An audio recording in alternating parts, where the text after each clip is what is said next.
The Good Shepherd is an image. It's one of the oldest images in Christianity.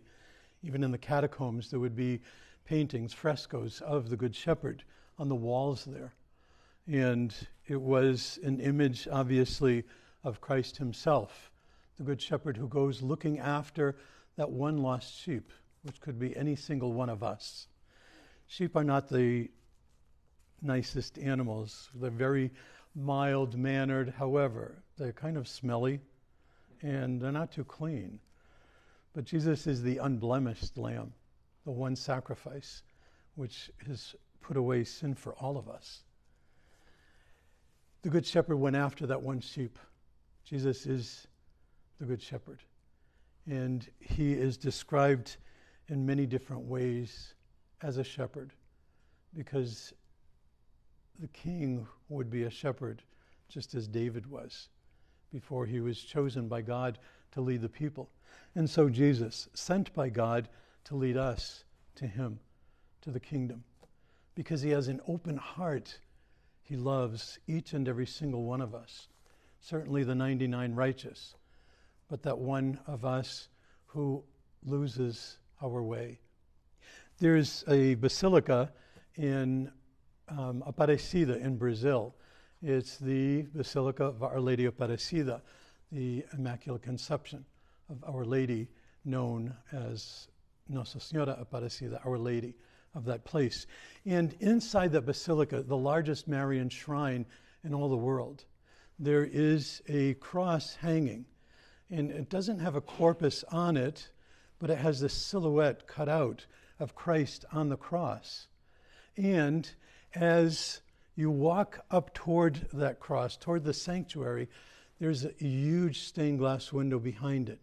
And in the center of the stained glass is a red disc. That stained glass in red, very vibrant. And as you walk up toward the sanctuary and you're looking at the cross, eventually the red circle fills the heart of Christ. The heart that was empty becomes filled with that light, because God's heart is open. Jesus has an open heart and welcomes us. He welcomes us into his mercy, into his grace, into his love, into his peace, into his joy. He gives us the graces we need to live our lives here. The challenge for us is for us to have an open heart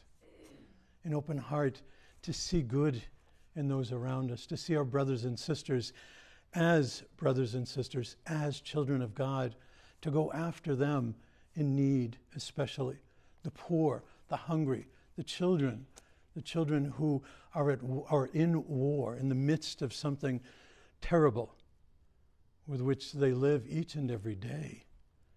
They must fill our hearts with prayer, but also the deeds that go along with those prayers. We must act in favor of God's children. That is what we are called to do. The Lord's heart is open, and it challenges us to open our hearts, because the Sacred Heart of Jesus is given for all of us out of love for even the greatest sinner. How do we welcome those who have offended us, who we see as sinners, who we see as outcasts? That is how we will be judged, by opening our hearts and being more like God.